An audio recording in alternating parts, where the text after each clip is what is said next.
Acum de Paște, frumos, cu toți, cu toată familia.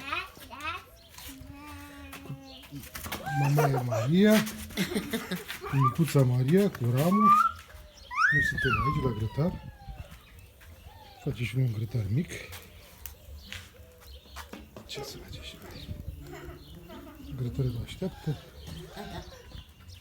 Bem o berincă. Mai departe să te învârtesc eu așa. Să tu zice, nu aici. Hai, du-te acolo. Hai, să vină la mine. Hai, vină, Să fugi! fugă soarele, e foarte bine, că vede soarele.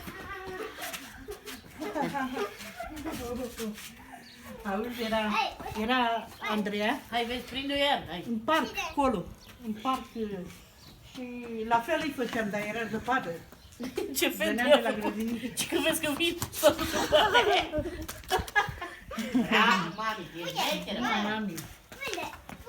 O zână, mă, o prințesă. Gata. E așa, mă. Te pup. Stai că acum vrea într-una, ce crezi tu? Pui dulce și frumos. Stai acolo că i-am prins.